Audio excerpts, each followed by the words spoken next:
আস্ত গাছের ভেতর থেকে বের হচ্ছে ধোঁয়া, বিস্ময়করভাবে ভেতরে জ্বলছে দাউ দাউ আগুন, যেন গাছের ভেতরটা পুড়ে ছারখার হয়ে যাচ্ছে। এ আগুন এমনই আগুন খোদ ফায়ার সার্ভিসের কর্মীরাও এসে নেভাতে পারেননি তা।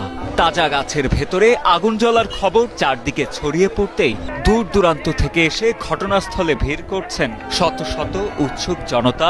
এলাকায় সৃষ্টি হয়েছে ব্যাপক চাঞ্চল্যের।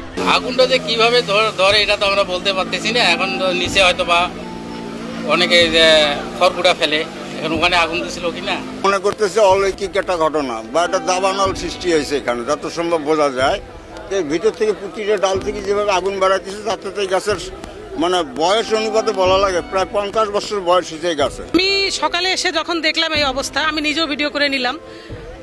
নিয়ে অনেকে আবার বলতেছে যে আসলে এগুলো মানুষের লাগানো আগুন, কারণ এই গাছটা অনেক পুরাতন, তো অনেক পুরাতন গাছের দেখা যায় যে বাইরে গাছপালা অনেক, কিন্তু ভেতরের অংশটা অনেকটা শুকায়ে গেছে।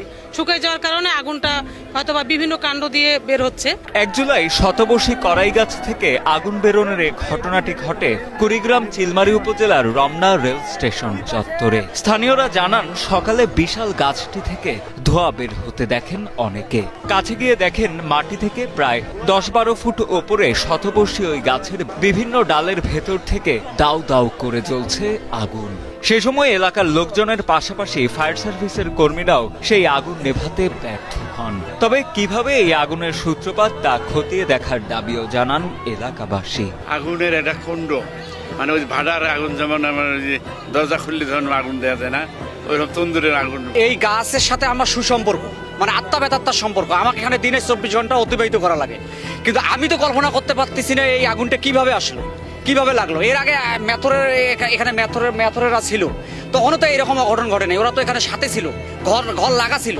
কিন্তু এই স্টেশন সম্বন্ধে তো আমার যেহেতু রিজেক্ট, আমি কর্ম করি খাই এখানে, কিন্তু আমিও ভাবতে পারতেছি না আল্লাহর একটা লীলা খেলা, কিভাবে যে আগুনটা আসলে এটা তদন্ত করা দরকার, কিভাবে আগুনটা লাগলো। কারণ এইভাবে যদি আরেক গাছে ফির আগুন লাগে, আরেক গাছে আগুন লাগে, এইভাবে আপনারা আসছেন, আপনাদের কাছে আমাদের রিকোয়েস্ট, আপনারা সুষ্ঠু তদন্ত করেন কিভাবে আগুনটা লাগলো, এটার আমরা একটা তদন্ত চাই। এদিকে করাই গাছে এমন রহস্যজনক অগ্নিকাণ্ডের ঘটনার পর ঘটনাস্থল পরিদর্শন করেন কুড়িগ্রাম চিলমারী উপজেলা নির্বাহী কর্মকর্তা সবুজ কুমার বসাক। তিনি জানান, সব দিক থেকে চেষ্টা করেও গাছটির আগুন নেভাতে পারেনি ফায়ার সার্ভিসের কর্মীরা। গাছটি বাংলাদেশ রেলওয়ের অধীনে থাকায় রেলওয়ে কর্তৃপক্ষকে বিষয়টি অবগত করা হয়েছে বলেও জানান এই কর্মকর্তা। সম্ভবত যে গাছের ভিতরে যে আংশিক অংশ হয়তো বা আপনার শুকনো হতে পারে, অথবা ওটার যে হচ্ছে আপনার আঠালো যে ইয়াটা আছে সেটা হয়তো বা দাহ্য পদার্থ মনে হয়, যে কারণে এটা করা যাচ্ছে না, এরকম একটা সুবিধা হলো।